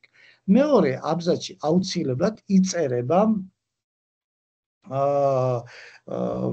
ის თუ რატომ ფიქრობთ ასე, რატომ არის ეს ავტორის სათქმელი და თან მიაყოლებთ აუცილებლად იმ მხატვრულ გამოსახულობით საშუალებებს, რაც აქ არის ჩამოთვლილი. მაგალითად, ეს იქნება თუნდაც მეტაფორა, შედარება, ეპითეტი, მხატვრული მიმართვა, რეფრენი და ასე შემდეგ და ასე შემდეგ. ყველაფერი აქ არის ჩამოთვლილი, როგორც გითხარით. არის კიდევ ერთი ტესტი, რომელსაც თუ არ ვცდები 12 ქულა შეიძლება მოვაგროვოთ ამით, ოღონდაც ამ მოსაზრების გამომხატველ ტესტში არის სულ 4 კრიტერიუმი. ამ 4 კრიტერიუმის მიხედვით უნდა დავწეროთ. აი ტექსტი რომ წაიკითხეო, ჩამოაყალიბეთ, ეს უკვე სხვა არის. 20 ქულიანი არ არის, ეს სხვა ტესტია და 4 ნაწილად იწერება ეგა. პირველი ეს არის რომ გვეკითხებიან ჩამოაყალიბეთ რა არის ტექსტის მთავარი სათქმელი, მერე იმსჯელეთ ეს საკითხი დღესაც არის თუ არა აქტუალური, შემდეგი გახლავთ ჩამოაყალიბეთ თითო არგუმენტი ზემოთ რომ გვიწერია ეს მერაბ მამარდაშვილს ეკუთვნის, მერაბ მამარდაშვილის თვალსაზრისით როგორც გასამყარებლად, ისე უარსაყოფად. მერაბ მამარდაშვილის ნაცვლად სხვაგან შეიძლება ეწეროს მაგალითად თუნდაც ფილიპე გოგიჩაიშვილი, ილია ჭავჭავაძე, ოთარ ჭილაძე და ასე შემდგომ. ეს პირობითი აქ და მოვნიშნავ და ეს მოსაზრება რაც გვითხრა კონკრეტული ავტორის ნათქვამმა, როგორც გასამყარებლად, ასევე უარსაყოფად რაღაც არგუმენტები, თითო არგუმენტი უნდა წარმოადგინოთ. და მეოთხე აბზაცში წერთ, იმსჯელეთ, რომელი არგუმენტია თქვენთვის უფრო მისაღები და რატო. თუკი ჩვენ არასწორი ფორმებით და შეცდომებით დავწერთ ამ ტექსტს ენობრივი შეცდომებით, ამ შემთხვევაში ერთი ქულა დაგვაკლდება. იმისათვის რომ ასეთი ტიპის ტექსტი კარგად იქნათ, აქ არის ჩემგან შექმნილი ტესტის ყალიბი, ისე როგორც პირველი მეექვსე კლასის ანალიტიკურ ნაშრომთან დაკავშირებულია. ანუ პირველ რიგში უნდა დავწეროთ ასე, ამ ტექსტის მთავარი სათქმელი არის ის, რომ ადამიანებს უნდა გქონდეს სწორი შეხედულება, თქვათ სიყვარულზე, ან თქვათ სხვა რომელიმე საკითხზე. შემდეგ მეორე აბზაცს ვიწყებთ ასე. ეს საკითხი დღესაც აქტუალურია, რადგან საზოგადოებას დღესაც ესაჭიროება შეხსენება იმისა, თუ რამდენად მნიშვნელოვანი ადამიანებს შორის სიყვარული, ურთიერთგაგება, ბუნების დაცვა, რაღაც იქნება სათქმელში გამოცემული, ანუ თავში რაც ვთქვით ისა. მერე მესამე აბზაცში წერთ, ავტორის თვალსაზრისით ამყარებს მოსაზრება, რომლის მიხედვითაც და დაიწერება შესაბამისი არგუმენტი. იქვე უნდა დავწეროთ, ავტორის მოსაზრებას უარყოფს ის აზრი, რომ და რაც. და ბოლოში ჩემთვის მისაღები არგუმენტი, რომელიც ეყრდნობა რას. აი ახლა მე კიდევ მიუბრუნდები კონკრეტულად ამ მამარდაშვილის ნათქვამს და მინდა შეგახსენოთ ძირითადად რა გვექნება დასაწერი. ანუ ეს ისეთი ტესტია, სადაც სიტყვების რაოდენობა საერთოდ არ აქცევენ ყურადღებას, თავარი აზრი იყოს გამართული. მამარდაშვილი, რომელიც გახლავთ მე-20 საუკუნის ძალიან ცნობილი ქართველი მოაზროვნე და ფილოსოფოსი, ის გვეუბნება ეგეთ რამეს.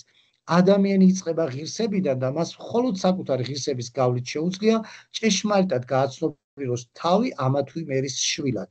ქართველობა არ არის ბიოლოგიური მოცემულობა, ეს არის ნება იყო ქართველი, ნება კი რაინდული ღირსების ფენომენია და მე თუ არ მაქვს ის, რამდენიც არ უნდა ინებოს ერმა თუ ბერმა, მე ვერც კაცი ვიქნები და ვერც ქართველი. ასეთი რამ დაწერა მერაბ მამარდაშვილი. და რა თქმა უნდა, ამ შემთხვევაში ვხედავთ, რომ მერაბ მამარდაშვილს გააჩნია თავისი მოსაზრება კონკრეტულ შემთხვევაში, იმიტომ რომ აქ გვეუბნებიან ეგეთ რამეს. ჩამოაყალიბეთ რა არის ტექსტის მთავარი სათქმელი. თქვენ უნდა დაწეროთ, ამ ტექსტის მთავარი სათქმელი არის ის, რომ ადამიანებს უნდა გააჩნდეთ ღირსება. შემდეგ, რატომ არის ეს აქტუალურია, ხო? ეს საკითხი დღესაც აქტუალურია, რადგან საზოგადოებას ხშირად ესაჭიროება შევახსენოთ რა არის ღირსება და რას ნიშნავს ღირსეული ეროვნულობა, ან ღირსეული ერის შვილობა. შემდეგ, ავტორის თვალსაზრისით რა ამყარებს? ეს უნდა ჩაწეროთ თქვენი მოსაზრება და რა უარყოფს. აი მაგალითად ვიტყვი ასეთ რამეს, რომ ავტორის თვალსაზრისით ამყარებს ის მოსაზრება, რომ მაგალითად ექვთიმე თაყაიშვილი, რომელიც მართლაც ქართველი იყო, მან გადაურჩინა საქართველოს ეროვნული საგანძური და აქედან გამომდინარე ექვთიმე თაყაიშვილს ნამდვილად შეეძლო თავის ქცევებიდან გამომდინარე, რომ ეთქვა, რომ ის არის ღირსეული ადამიანი და თავისთავად ღირსეული ქართველიც. ავტორის მოსაზრებას რა უარყოფს ახლა?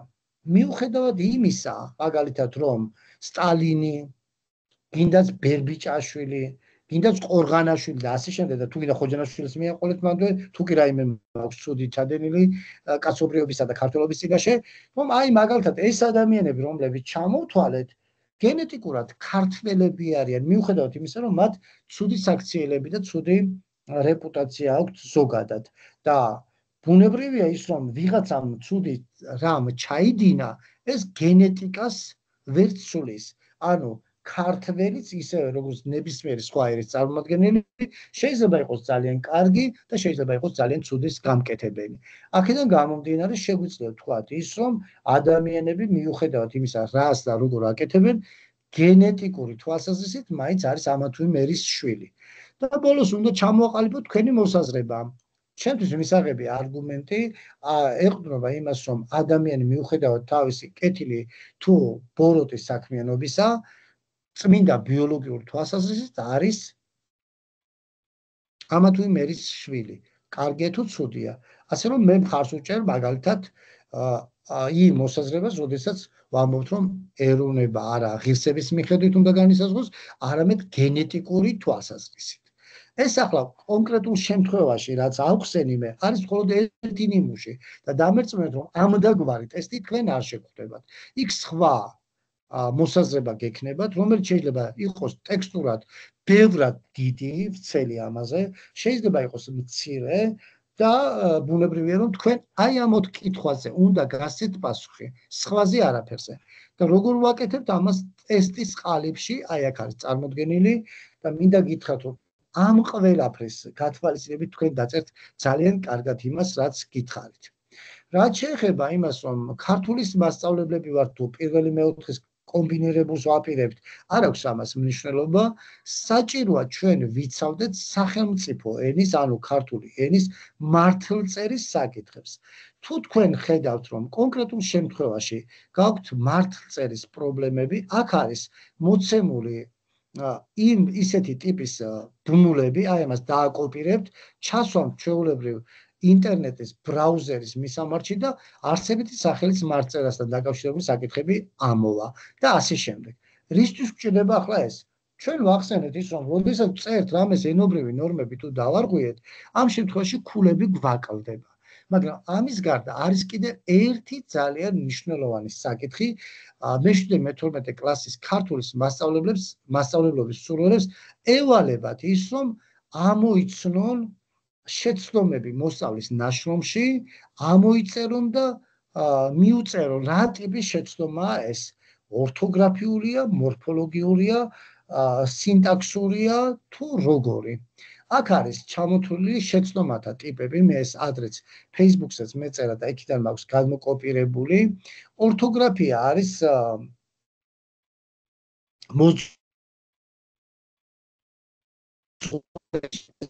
ბერძნული წარმომავლობისა ეს სიტყვაც ორთოს ნიშნავს სწორს, გრაფოს წერას. აი მაგალითად, ცოლშვილიანი დეფისი თუ დავწერეთ, არასწორადაა დაწერილი. ან თუ დედაშვილი დავწერეთ უდეფისოდ, რა თქმა უნდა, ესეც არასწორი იქნება და იქნება ორთოგრაფიული შეცდომა. როდესაც სიტყვა არ არის სწორად დაწერილი, აი თქვათ რამოდენიმე ცოლშვილიანი ასე, დედაშვილი ასე როგორც გვიწერია, ამ შემთხვევაში ეს არის ორთოგრაფიული შეცდომა. მორფოლოგიური შეცდომები წარმოდგენილია იმ შემთხვევაში ისეთ სახით, თუ კი დარღვეულია ბრუნის ნიშნების, მრავლობითობის აღნიშვნა, ან შეიძლება ეს იყოს ზმნის დაბოლოებები, წავიდნენ, არა მაგალითად წავიდნენ, ასე ნენ ბოლოს ათი უნდა იყოს, ან შეიძლება იყოს თემის ნიშნები, მაგალითად სვავ თუ სვამ, აი ეს დაბოლოებებს უნდა მიექცეს ყურადღება. და ძირითადად, რა თქმა უნდა, მორფოლოგიური შეცდომები გვხვდება ბუნებრივია ფორმაცვალებად სიტყვებთან. და რაც შეეხება სინტაქსურ ფორმებს, ეს უკვე არის შეწყვილებებში წარმოდგენილი. მაგალითად, თუ გვიწერია ასეთნაირად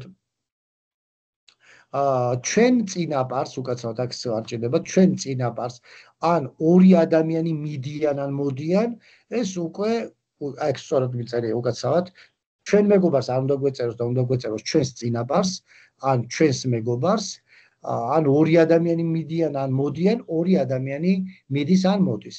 ეს უკვე ნიშნავს იმას, რომ არასწორი ფორმებით შევუხამეთ ორი სიტყვა ერთმანეთს და ეს უკვე გახლავთ სინტაქსური და ეს უნდა დავინახოთ მოსწავლის ნაშრომში. რაც შეეხება სტილისტურ დარღვევებს, უზუსტობებს, ეს არის ძირითადად ორწევრას შესიტყვებებში, მაგალითად როგორ არის სწორი, რამე გააჩნია თუ რამე აქვს. რამის მჩნევა თუ ქონა, დავფიქრდებით და მიხვდებით, რომ რამე შეიძლება გვქონდეს და არ გააჩნია, არ არის სწორი ფორმა. რაც შეეხება პუნქტუაციას, ძირითადად აქ არის სიმრავლე ხოლმე და ეს სიმრავლე ძირითადად დაკავშირებულია მძიმესთან. მაგრამ რა თქმა უნდა, არის სხვა ტიპის შეცდომებიც, მარტო მძიმე არ არის და ამიტომაც გვჭირდება ზემოთკენ რომ ლინკები აი ესა გამოგადგება მთელი ცხოვრების მანძილზე თუ მართლწერის საკითხებს გადაიმეორებთ. ამ ყველაფრის წაკითხვას მოუნდებით ერთი საღამო იქ ამ ლინკებთან ერთად არის არაერთი მაგალითი, რომელიც შეგიძლიათ თქვენ შეასრულოთ, რომ კომპეტენციები გაიძლიეროთ. ეგ იყო სულ რისი თქმაც ამ ეტაპზე მინდოდა, დაახლოებით 1 საათია ვსაუბრობთ და მოკლედ ამ ტექსტს, რაც ახლა წარმოგიდგინეთ, აუცილებლად ჩემს Facebook კედელზე ავტვირთავ და მას გაინაწილებთ. პირველი, მეოთხე, პირველი, მეექვსეებისთვის ცალკეა და მე-7, მე-12-ებისთვის ცალკე. თუმცა მართლწერის საკითხები, მაგალითად და გააზრებასთან დაკავშირებით რაც არის, ყველა მასწავლებელს ესაჭიროება. აი ეგ იყო ძირითადი სათქმელი, ეს ყველაფერი, ასე ჩვენ ახლა საუბრობდით, იწერება და როგორც კი დავასრულებ ჩვენ ამ შეხვედრას, თქვენ ახლა კითხვებს დასვამთ და მე გიპასუხებთ, აიტვირთება YouTube-ზეც, იმიტომ რომ სხვა დანარჩენმა ადამიანებმაც ნახონ. მხოლოდ 206 მსმენელი ხართ ამ ეტაპზე და ბუნებრივია ეს 206 მსმენელი იქნებ დაინტერესდეს და კიდევ განმეორებით მოუნდეს მოსმენა, ან კიდევ სხვა ადამიანებსაც. ჩვენი მიზანი ახლა არის ის, რომ მასწავლებლებმა რაც შეიძლება მეტი სარგებელი ნახონ დღევანდელი ჩვენი შეხვედრით. ხელის აწევით უფლებას მოგცემთ კითხვები დასვათ, როგორც კი შეკითხვას დაასრულებთ, გთხოვთ რომ ხელი დაუშვათ და თუ კი განმეორებით შეკითხვა გექნებათ, რა თქმა უნდა, განმეორებით შეკითხვაზეც ხელი აწევთ. პირველად გახლავთ თამუნა ფიფია, გისმენთ. ჩართეთ მიკროფონი. თამუნა ფიფია, ვისაც ხელი აქვს აწეული. ეს იგი მექანიკურად იყო ხელის აწევა მისი მხრიდან, ეკატერინეს რაცე გახლავთ. დიახ, გისმენთ. ქალბატონო ეკატერინე, ჩართეთ მიკროფონი და ისაუბრეთ. ვისაც კითხვა გაქვთ, დასასმელი ხელი აწიეთ, რომ დაამთავროთ, ვის მერე დაუშვით ხელი. ქალბატონო ეკატერინე, გისმენთ.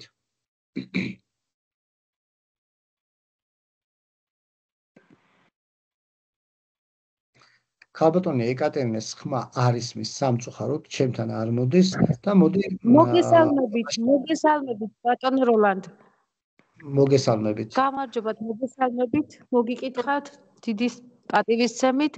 ერთი შეკითხვა მაქვს ბატონ როლანდ, მე-7, მე-12-ეს გამოცდასთან დაკავშირებით, აი მოსწავლის ნაშრომთან დაკავშირებით. ანუ იქ შეცდომას მიუთითებთ რა ტიპის შეცდომაა და დასაბუთება არაა საჭირო? ნახეთ, ეს დასაბუთება აუცილებლად გჭირდება, რა ტიპის შეცდომაა ცალკე და მერე მოსწავლეს უნდა აუხსნათ, რატომ არის შეცდომა და როგორ უნდა შევცვალოთ. ეს არის რიგით მე-5 ვალდებულება მოსწავლის ნაშრომზე. აი მაგალითად, თუ კი ბავშვს უწერია ირემს ბალახი გაუწოდა, ხო? თქვენ ირემა რომ დაწერა და არა ირემმა, უნდა მიუთითოთ, რომ ეს არის მორფოლოგიური შეცდომა. და რატომ ჭირდება ორი მო? იმიტომ რომ ერთი არის ფუძისეული თანხმოვანი და მეორით იწყება მოთხრობის ნიშანი. ეს ბოლოში მე-5 პუნქტში იქნება მისათითებელი. ანუ იქავე რომ დაუწეროთ, აი რომ ერთი წუთით ვადროოთ ქალბატონ ეკატერინეს, თუ შეიძლება და მერე დანარჩენებმა. უკაცრავად, გისმენთ? დიახ, აი პირველი მე არგუმენტირებული ესესთან არგუმენტირებული ესე თქვენ დასაწერი არა გაქვთ. ამიტომაც ძალიან გთხოვთ რომ იმ ვიღაცები რომ ატარებენ კატასტროფულად მაღალფასიან ტრენინგებს და ვიცი რომ ერთ ტრენინგში 50 ლარსაც იღებს ზოგიერთი თავხედი, მაპატეთ ამ გამოთქმაზე, მათ მოატყუებინებთ თავს. არსად არ წერია თქვენ რომ არგუმენტირებული ესე უნდა შექმნათ. არსად არგუმენტირებული ესე იყო ადრე აბიტურიენტების დასაწერი, დღეს იწერება ლიტერატურული თხზულება აბიტურიენტების მიერ და სადღაც ნანახი აქვს ამ ხალხს ესეთი რამე, არ აქვს კომპეტენცია, მაგრამ ყოფნით თავხედობა, რომ ადამიანები მოატყუონ და უთხრან რომ აი არგუმენტირებული ესე უნდა წეროთ, საიდანაც არგუმენტები უნდა მოიტანოთ ილიას გამონათქვამები ან კენედის ან ფილმებიდან უნდა დაიზეპიროთ რაღაცა. არაფერი ამდაგვარი არ გჭირდება და ისევ ვაცადოთ ქალბატონ ეკატერინეს, რომელიც გვისვამდა შეკითხვას კონკრეტულად მე-7 მე-12 კლასის მასწავლებლობის მსურველმა, რომ უნდა გაასწოროს ბავშვის ნაშრომი და ისევ მას უსმენთ. გელოდებით. დიახ, ბატონო როლანდ, ანუ იცით რა ზუსტად რა რისი გარკვევა მინდა? კი ბატონო, აი მივანიჭეთ რა რომელ კატეგორიას რა შეცდომაც მორფოლოგიურია თუ ორთოგრაფიულია დაუწერეთ, მაგრამ აქვე არ უთითებთ, არ ვხსნით, არ ვასაბუთებთ ამ შეცდომას თუ რატომ არის გამოწვეული. მერე მითითებას როდესაც ვაძლევთ მოსწავლეს, რა უნდა გაითვალისწინოს, იქ უნდა აუხსნათ? დიახ, ანუ ჯერ შეცდომებს ამოწერთ და მიუთითებთ როგორი ტიპისაა ეს შეცდომა, მორფოლოგიურია თუ სინტაქსური და ასე შემდეგ და მერე უკვე ბოლო მეხუთე კრიტერიუმშია, აი მაგალითად 10-გან შეეშალა ბავშვს მძიმის დასმა, ხო? ყველა მძიმის მერე ხო არ დაწერთ იმას მძიმე, ანუ მერე უკვე ბოლოში მძიმე გაისმის მაშინ ერთგვარი წევრები კავშირით არ არის შეერთებული. ასევე მძიმე დაისმის მაშინ თუ რთული წინადადება გვაქვს და რთული წინადადებების ერთმანეთისაგან გამიჯვნა ხდება წერის დროს მძიმით და ასევე განკერძოებანი მიმართვა და ასე შემდეგ შეიძლება არის წინადადებაში გამოიყოფა მძიმით. ასე ახსნით ამას თორე შეიძლება ეხლა 20-გან იყოს მძიმის პრობლემა და ცალ-ცალკე ხო არ წერთ ყველაზე არა? ეგ მაგას დაჭირდება ჯერ რამდენი წელი და მერე კიდევ რამდენი დრო. ადგილიც არ კიდე ერთი შეკითხვა მაქვს კიდე ბატონო როლანდ. ანუ დაუშვათ არის 8 შეცდომა, 9 შეცდომა, ყველა უნდა ამოვწეროთ და ყველაზე უნდა მივცეთ მითითება მოსწავლეს. ბატონო ეკატერინე, თქვენ რასაც შეამჩნევთ რომ შეცდომაა, აი ამათ ამოწერთ, რა თქმა უნდა. რასაც შეამჩნევთ, რასაც ვერ შეამჩნევთ, ვერ ამოწერთ. რასაც შეამჩნევთ, აუცილებლად უნდა ამოიწეროს და მიენიჭოს რა ტიპის შეცდომაა, სტატუსი. მადლობა დიდი. კარგი. გასაგებია. ქალბატონი მაგდა ბატიაშვილი გახლავთ შემდეგ. მაგდა.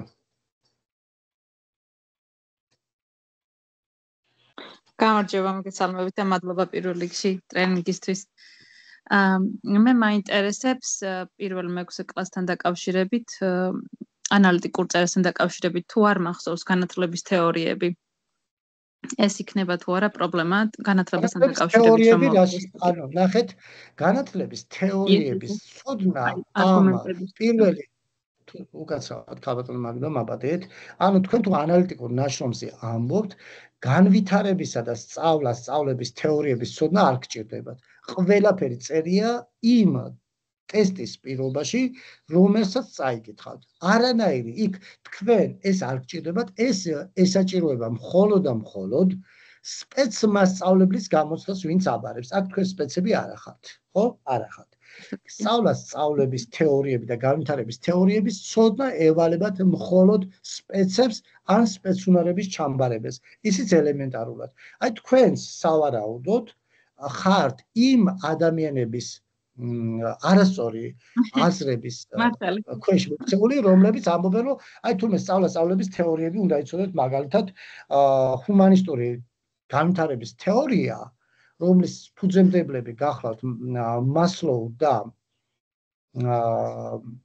არა მარტო მასლოუ მხოლოდ და კიდე კარლ როჯერსი მაგისი ცოდნა კარლ როჯერსმა და მასლოუმ რაც დაწერა მაგას ჭირდება წმინდა ფსიქოლოგიის განათლება, რომელსაც 4 წელი მაინც სწავლობენ უნივერსიტეტებში. ასე რომ არანაირი როჯერსი, დიუი, ან პერკინსი და სკინერი არ ჭირდება მაგას და არც პიაჟე. ესე რომ ეგენი არ გჭირდებათ. ყველაფერი დევს ანალიტიკური ნაშრომის დავალების პირობაში, ანუ ტესტში. ის უნდა გადატრანსფორმირდეს და არ გჭირდებათ არანაირი ციტირებები, მით უმეტეს სწავლების თეორიებთან დაკავშირებით. ამას არ გეკითხებიან და იმიტომ, რასაც არ დაგისვამენ შეკითხვას ხალხო იმაზე პასუხები არ გასცეთ. არავითარ შემთხვევაში. შემდეგია სოფიო ჭიოკაძე. გისმენთ ქალბატონო სოფიო. მოგესალმებით და ძალიან დიდ მადლობას გადაგიხდით პირველ რიგში ამ შესაძლებლობისთვის. ვისურვებდი ძალიან ბევრ პედაგოგს თქვენნაირს და კიდევ ერთხელ რომ დავაზუსტოთ, ანუ პირველ მე-6-ში არგუმენტი არ გჭირდება. არა, არგუმენტი როგორ არ გჭირდებათ? არგუმენტი არის მტკიცებულება, მაგრამ არგუმენტირებული ესე არის სხვა ტიპის ნაშრომი და ანალიტიკური ნაშრომია სხვა რამე. ანალიტიკურ ნაშრომში გჭირდებათ მტკიცებულებების მოყვანა რისთვის? იმისთვის, რომ მაგალითად ხელი რომ დავიწვი მე, ამის არგუმენტი ეს რომ ცხელყუმელზე დავადე ხელი. ეს ძალიან უხეში მაგალითი მოგიყვანეთ და რატო? იმიტომ რომ ეს არის არგუმენტი, ხელი უნდა მეწვა ამის საფუძველი არ მტკიცებულება, ხო? და რაც შეეხება წეღან რომ წაგიკითხეთ, არგუმენტებად რას მოვიყვანთ, იმისაც რომ პრობლემაა. ეს არის თქვა შეფასებაზე რომ იყო. ზოგიერთი მასწავლებელი თურმე გაკვეთილის ბოლოს წერს ნიშანს და არა აქტივობის დასრულების დროს. ზოგიერთი კრიტერიუმებს არ წარუდგენს ბავშვებს, ზოგიერთი ყოფაქცევის გამო ამატებს ან აკლებს. ეს არის ამ შემთხვევაში მტკიცებულებები, რომ შეფასების პრობლემაა ამ კონკრეტულ შემთხვევაში. თორემ რაღაციდან ციტატების და გამონათქვამების მოტანა არ გჭირდებათ. რა თქმა უნდა, ზოგადად ანალიტიკური ყველა ნაშრომი, რომელიც არ არის მხატვრული, მოთხრობა, ზღაპარი, ლექსი, პოემა და ასე შემდეგ, ითხოვს დასაბუთებას. მაგრამ ეს დასაბუთება ამ შემთხვევაში ანალიტიკური ნაშრომის პირობაშია. ანუ ანალიტიკურ ტესტს, როდესაც წაიკითხავთ, რასაც გავალებთ ეს ტესტი, მის პირობაში დევს ყველაფერი. შეიძლება ცუდი შედეგი, ანუ პრობლემა არ ეწეროს, მაგრამ აუცილებლად ეწერება გამომწვევი მიზეზები. ეს გამომწვევი მიზეზები არის ამ შემთხვევაში დასაბუთება პრობლემა რატომ წარმოიქმნა. ცოტა ხმა მაგალითად გელაპარაკე, არ გეგონოთ რომ თქვენზე ვარ გაბრაზებული, მე ვარ იმ თავხედ ადამიანებზე გაბრაზებული, რომლებიც ახერხებენ ადამიანების დაბნევას და ფულის წართვას. ანუ ლიტერატურის ჩამონათვალი 10-ობით და 20-ობით რო აუცილებლად უნდა არანაირი ლიტერატურის ჩამონათვალი ამას არ ჭირდება. არანაირი, იმიტომ რომ თქვენ თუ დახედავთ დავალების პირობაში, სამი კითხვა წერია იქ, რა არის პრობლემაო, რამ გამოიწვია და როგორ მოვაგვაროთ. რა ლიტერატურის ჩამონათვალი? იქ წერია, სადაც ჩამოთვალეთ ახლა ლიტერატურა რის საფუძველზე წერთ ამასო, არ წერია ხალხო და რასაც არ გავალებენ, იმაზე არც იფიქროთ და არც წეროთ. მე ვინც დამიჯერა ახლა აქ შეიძლება არის რამდენიმე თქვენგანი ან ნაცნობი მაინც გეყოლებათ, ვინც წამყვანისა და მენტორის გამოცდები ჩააბარა 2 და 3 წელი წინ რომ იყო თუ 4 წელი წინ იყო, აღარ მახსოვს ახლა. აი ფუნქციურ წერაში, რომელიც სამწუხაროდ ბევრმა ტრენერმა არ იცოდა, აზრზე არ იყო რა იყო, ატარებდა ტრენინგებს და ერთ კურსში 2 თუ 3 საათში თუ 5 საათში ართვება 300 ლარს. რომ არაერთმა ადამიანმა მომართა მე რომ რაღაცებს გვეუბნებიან რაღაც ორგანიზაციის სახელები დაიზეპირეთ, ეს და სამთავრობოების და ასე შემდეგ და ეს გჭირდებაო, ვერ ვიზეპირებთო და მე ვთქვი არ არსებობს ეგეთი რამე ხალხო. დაივიწყეთ ეგ ყველაფერი რაც ამ ცრუპენტერლა თუ არაკომპეტენტურმა ადამიანებმა გასწავლათ, მომისმინეთ და ერთ მოსმენაზე მიიღეს 8 ქულიდან ზოგმა 7 ქულა, ზოგმა 8. ვინც არ მომისმინა, კი მიიღეს 0-იანი ქულები. ასე რომ დააკაკუნეთ ხოლმე იქ, სადაც კარს გაგიღებენ სწორად და არა არასწორად. არანაირი ჩამონათვალი არ გჭირდებათ. მადლობა დიდი. ხალბატონ სოფიო, მინდა გითხრათ, ბევრი გადავიმტერი ამის გამო. საქართველოში თურმე ბევრს წავართვის მსმენელები. მე არავის არ მithქვამს, რომ ჩემთან გამოგზავნეთ ეს ხალხი. გავიდნენ შედეგებზე, ბატონო, ისე ასწავლონ, რომ ადამიანს აღარ დაჭირდეს 17 წელი ესა და იმავე გამოცდაზე გასვლა და აღარავინ მოვა ხოჯანაშვილთან. ახლა მე რა ვქნა თუ ეფექტიანი შეხვედრები მაქვს მასწავლებლებთან. წელს ჩემი მსმენელთა ერთო რაოდენობა 6 თვეში 111,000.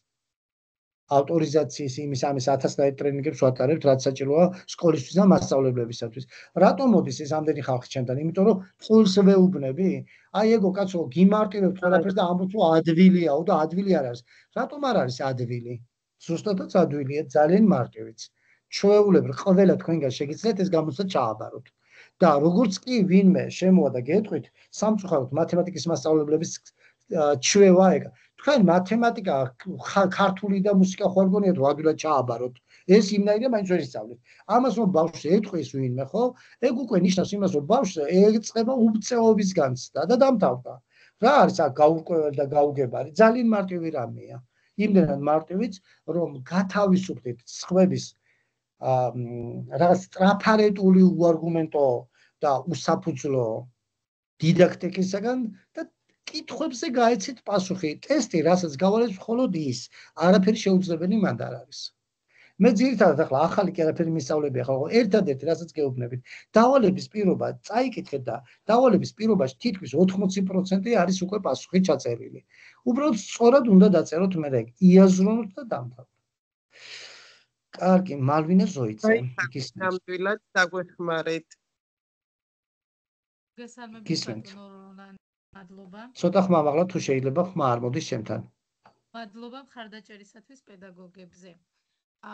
რა მინდა მეკითხა იცით, ანალიტიკური პირობები ხომ უნდა განგვეხილა ჩვენ დღეს თუ არა? არა, მეტი ანალიტიკურის პირობებს ახლა ვერ განვიხილავთ, ეს უკვე გამოიწვევს იმას, რომ გადახვართ დამახსოვრებაზე. არსებობს ორი სწავლების ორი ტიპი არსებობს. უკაცრავად დავასრულებ თუ შეიძლება. არსებობს სწავლების ორი სტილი. ერთი არის დამახსოვრებაზე ბიჰევიორისტული სტილი, რომელიც უბრალოდ არ გამოგადგებათ, იმიტომ რომ იქ ამ ანალიტიკურის თუ სხვა დანარჩენი ტიპის ტესტების პირობები არ შეგხვდებათ. მე მხოლოდ ტექნიკური მხარე გაგაცანით, თორე აი ანალიტიკური დავალების პირობები ონლაინშიც ბევრი მაქვს გავრცელებული და მაგის განხილვა დროის წარქმევის გარდა არაფერი არ იქნება. ყველაზე მნიშვნელოვანი რაც გითხარით ანალიტიკურ ნაშრომში ეს არის წაიკითხეთ ტექსტი, დაინახეთ ცუდი შედეგი, ანუ ყალიბში ეს ყველაფერი მიწერია. სხვა ძალა აქ არ არის.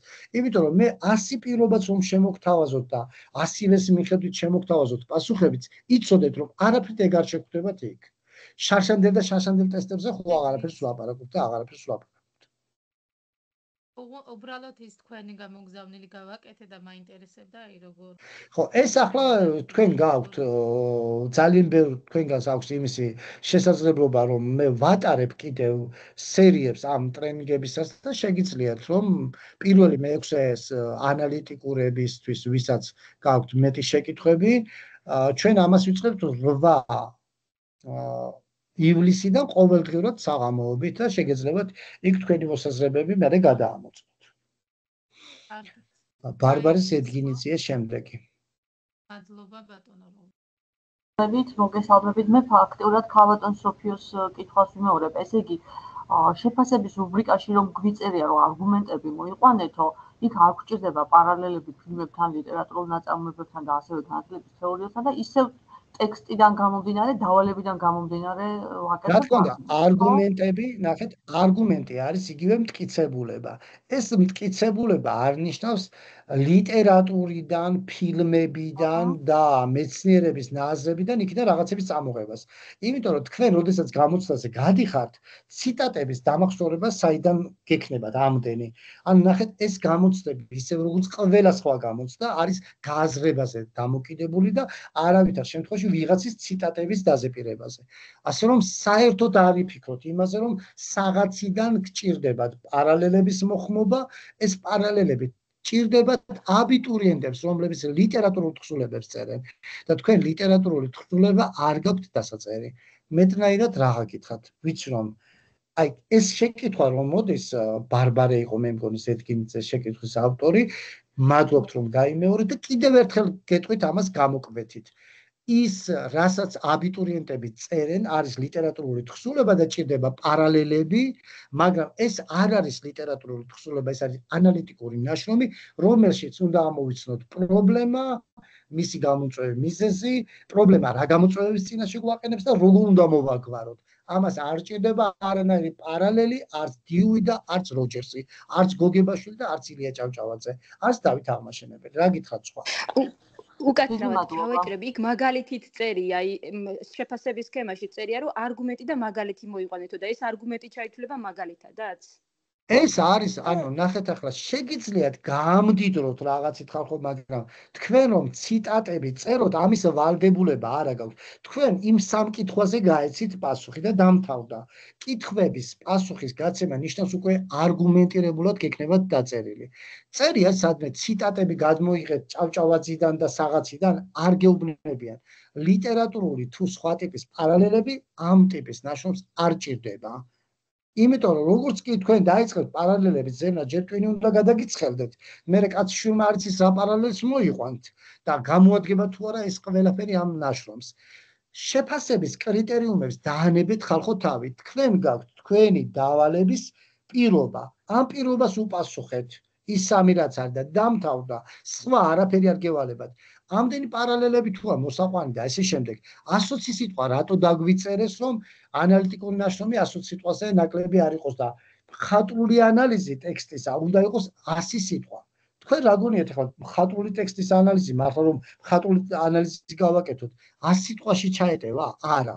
იმიტომ რომ მხატვრული ანალიზი ვეფხისტყაოსნის რომ დავიწყო და ზოგადად ვეფხისტყაოსნის მიმოხილვა, ამას დაჭირდება 50 კილოგრამი ქაღალდი და უსაშველოდ დიდი დრო.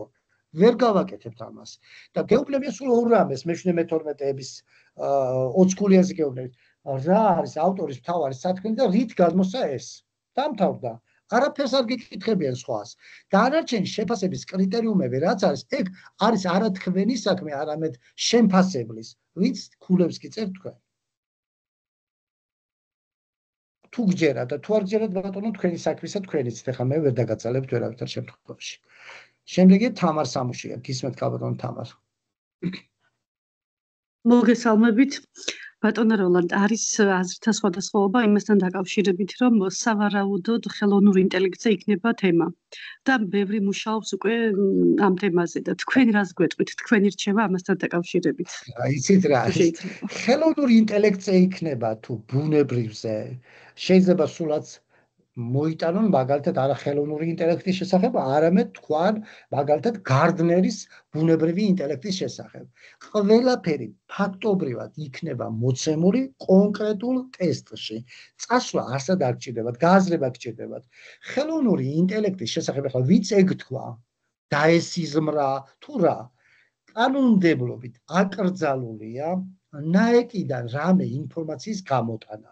თუ ეს დადასტურდა ხალხო, იცოდეთ რომ უკვე მთლიანობაში შეფასებისა და გამოცდების ეროვნული ცენტრის სისხლის სამართლის პასუხისმგებლობის საკითხი დგება, იმიტომ რომ ყველა ის ტესტი, რომელიც შეიძლება გამოვიდეს და გამოჟონოს, ყველას უნდა გაუუქმდეს მერე. დადებითად დაწერეს თუ უარყოფითად. ამიტომაც ძალიან გთხოვთ რომ ჭორების დონეზე, იფიქრებთ მხოლოდ ერთ რამეზე. ეს არის შესაბამისი ტესტი, შესაბამისი შეკითხვები და უპასუხეთ იმას. ელემენტარული რამე ჭირდება. არ გინდათ. როდესაც ამას გეტყვიან რომ ხელოვნური ინტელექტზე იქნება, კითხეთ საიდან გაიგეს ეს ყველაფერი. საიდან გაიგეს? თუ არ გაიგეს და არ აქვს მტკიცებულება, ესე იგი ჭორაობენ, ხო? ჭორს არ აყვეთ ხალხო და თუ მათ იციან ეს რომ ნაექს ესეთი რამე აქვს, ჩათვალეთ რომ ეს არის სისხლის სამართლის დანაშაული, რომ ფარავს ეს ადამიანი, ვინც თქვენ ამას გელაპარაკებათ, დანაშაულს და არის სისხლის სამართლის დამნაშავე, ისევე როგორც იქნებოდა ნაეკი, მაგრამ არ ხდება ესეთი რამე. გამორიცხულია რომ ნაეკიდან ინფორმაციამ გამოჟონოს, როგორც ამბობენ, გამოჟონვას, ანუ ეს ინფორმაცია არავისთვის არ არის ცნობილი. ხელოვნური ინტელექტი იქნება ბაბუა წერას გამრავლებაზე, ეს არავინ არ იცის წინდაც. დიდი მადლობა, გაიხარეთ. შემდეგი გახლავთ ლონდა ფცქიალაძე. გისმენთ? გამარჯობათ, მოგესალმებით. ანუ მაინტერესებს 8 ივლისიდან წეგან აღნიშნეთ დავიწყებთ პირველ მე-6-ეს ტრენინგებს აქტიურად და რომელ პლატფორმაზე მოხდება ეს ანალიტიკური წერის ტრენინგებს, რომ დავისწრო და შემოვიყვანოთ. ეს არის მხოლოდ ორი ჯგუფისთვის, ეს არის პროფკავშირის წევრებისათვის და ეს არის ეგრეთ წოდებული კომერციული ჯგუფი ახალი განათლების. დიახ, პროფკავშირის წევრი ვარ და თუ პროფკავშირის წევრი ხართ, თქვენი თავმჯდომარისთვის უნდა გეთქვათ ქალბატონო ლონდა და დაგაბატებდეთ იმ ჯგუფში, არც ახლა არის გვიანი, შეეხმიანეთ თქვენი რაიონის თავმჯდომარეს. ნათქვამი მაქვს, რომ მე მხოლოდ ანალიტიკური წერის ტრენინგი მინდოდა. დიახ. ანალიტიკური წერისაც ხონდა, რა თქმა უნდა, და გვაქვს ისევ. ანალიტიკურ წერაზე ვარ შეჩერებული ქალბატონო ლონდა. ანალიტიკური წერისაც გვაქვს ცალკე ქართული ენის და ლიტერატურის ჯგუფი, რომელშიც მხოლოდ ანალიტიკურზე პირველ მე-6-ს ინტერესებს. კი ბატონო, პირველი მე-12 ჩავარებული მაქვს და რაც გამოწვევა სავით მაქვს, რომ ეს ანალიტიკური წერა. ანალიტიკური წერა თუ გაინტერესებდა თქვენი რაიონის თავმჯდომარეს ეკითხეთ, რატომ არ ჩაგსვათ 2 თვე-ნახევარია ანალიტიკური წერის კურსი ცალკე მიმყავდა და პირველი მე-6, მე-7, მე-12-ების სპეციალურად მივუხდე რომ ანალიტიკური წერა მინდოდა და დღევანდელი მე ხო არ ვარ ვალდებული ახლა პასუხი გაგცეთ ამაზე, მე არა ვარ თქვენი რაიონის თავმჯდომარე და თქვენ თუ მიუთითეთ მოსთხოვეთ პასუხი იმას. მე არ ამიცილები არავინ იქ ვინც გამომიგზავნეს დავამატე. ხალბატონო ლონდა, ეს არის გასახილველი თემა, ჯობია რომ დროულად დავუკავშირდეთ თქვენს თავმჯდომარეს და უთხრათ რომ ჩამსვით ამ ჯგუფში, სადაც ტრენინგები ანალიტიკურ წერაზეა. გასაგებია. მადლობა. ჩვენ წასვლით დავადგინებთ. ეკატერინე თეთრაძე შემდეგ ვისაც ხელი აქვს აწეული. უკვე უპასუხეთ კითხვას აი არგუმენტთან თამაშობთ. მაშინ დაუშვით ხელი, ვინც დაამთავრეთ თუ შეიძლება შეკითხვების დასმა.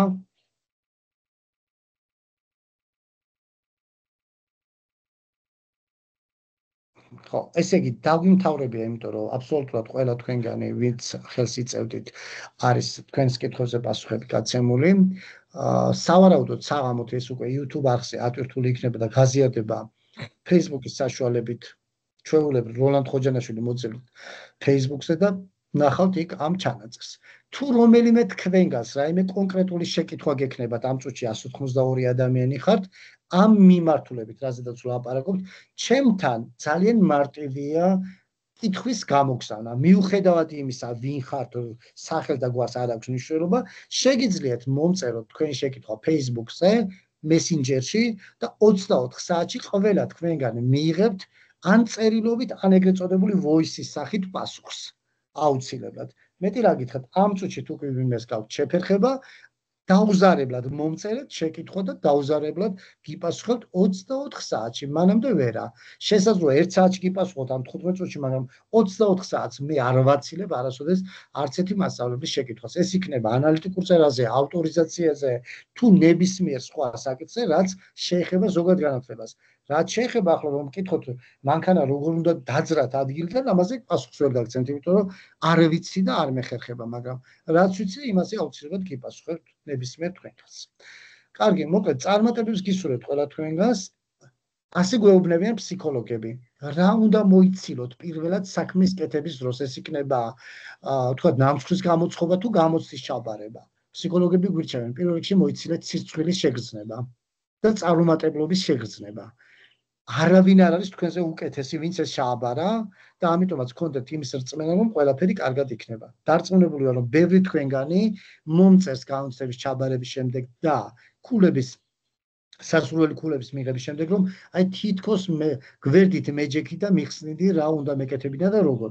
ასე მეუბნებიან დირექტორები, რომლებიც ჩემი მსვენელი საქართველოში დირექტორების აბსოლუტური უმრავლესობა ჩემი მოსწავლეა, ასე მეუბნებიან წამყვან მენტორები და ასე მეტყვით თქვენს. თითქოს და თქვენ გვერდით ვიყავით და გეუბნებოდით, როგორ უნდა გასცეთ კონკრეტულ ტესტს პასუხი. ღია დაბოლოებიანებზეა ლაპარაკი, რა თქმა უნდა, დახურულ დაბოლოებიან ტესტებზე, რა თქმა უნდა, ჩვენ საგნობრივი კომპეტენცია უნდა გქონდეს, ახლა არსებით სახელით მისგან ვერ გავარჩიეთ და თქვათ მათემატიკოსმა უარყოფითი და დადებითი რიცხვი, ახლა ამას რა თქმა უნდა მე ვერ გასწავლით და არც კადრებთ იმას, რომ მე-12 მათემატიკა რო ჩააბარა, ხალბატონმა ლუნდა მათემატიკა, ახლა იმას დაუწყო ლაპარაკი თქვათ თუნდაც გეომეტრიულ პროგრესიაზე ან არითმეტიკულზე. ამას არც კადრებთ და ვერც შემოგთავაზებდით ამ ერთ შეხვედრაზე. მოკლედ კონკრეტულად ამ მიმართულებით, რაზეც გესაუბრეთ, თუ რაიმე კითხვა გაგიჩნდებათ, როდესაც ჩანაწერს ნახავთ, როდესაც გადაიზიარებთ იმ დოკუმენტს, რომელიც ეხან გაჩვენეთ და ესეც აიტვირთება Drive-ის ბმულით ჩემს Facebook-ის კედელზე და გადმოიზიარეთ უშურველად. თუ კი დაგებადებათ შეკითხვა, მომწერეთ და გიპასუხებთ აუცილებლად. Voice-ები არ გამომიგზავნოთ. კონკრეტული შეკითხვა მომწერეთ და აუცილებლად გიპასუხებთ ან წერილობით, ან voice-ით, როგორც ჩემთვის ეს იქნება კონკრეტულ სიტუაციაში მოსახერხებელი.